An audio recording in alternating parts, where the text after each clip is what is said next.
بسم اللہ الرحمن الرحیم اللہم صلی علی محمد وعلی آل محمد وبارک وسلم عن ابی ہریرہ رضی اللہ عنہ ان رسول اللہ صلی اللہ علیہ وسلم قال من اغتسل یوم الجمعة غسل الجنابہ ثم راح فکأنما قرب بدنة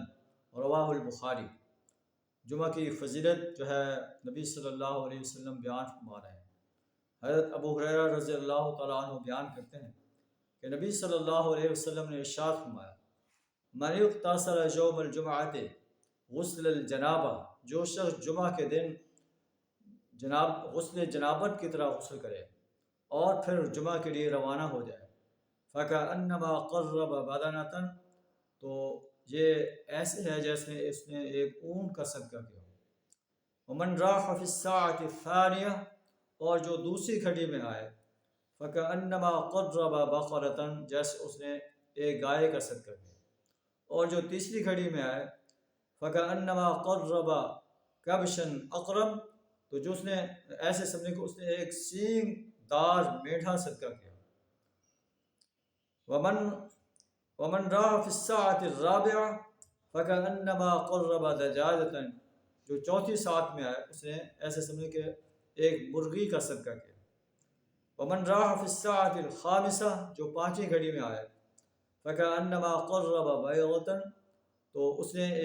ایسے جیسے ایک انڈا صدقہ کیا۔ فإذا خرج الامام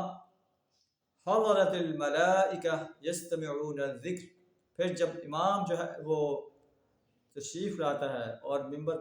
پر بیٹھ کر خطبہ دیتا ہے، حضرت الملائکہ، فرشتے حاضر ہوتے ہیں، یستمعون الذکر، اور وہ اس ذکر کو سنتے ہیں جو امام خطبہ دے رہا ہوتا ہے، خطاب کر رہا ہوتا ہے، اللہ کے قرآن سے نصیحت کر رہا ہوتا ہے، نبی صلی اللہ علیہ وسلم کے فرمان سے نصیحت کر رہا ہوتا ہے، تو اس وقت فرشتے جو لکھنے والے ہیں وہ آ کر ذکر سنتے ہیں۔ آئیے ہم بھی نماز جمعہ کے لیے جلد از جلد اہتمام کر کے پہلی گھڑی میں حاضر ہونے کی کوشش کریں۔ یہ نبی صلی اللہ علیہ وسلم کے بکھرے ہوئے موتی ہیں جو ہمیں توجہ دلا رہے ہیں کہ نماز جمعہ کا بہترین انداز سے اہتمام کیا جائے، غسل کر کے، مسواک کر کے، خوشبو لگا کر آیا جائے اور پہلے اوقات میں آیا جائے تاکہ اونٹ کی قربانی کا اجر مل سکے۔ وآخر دعوانا الحمد للہ رب العالمین۔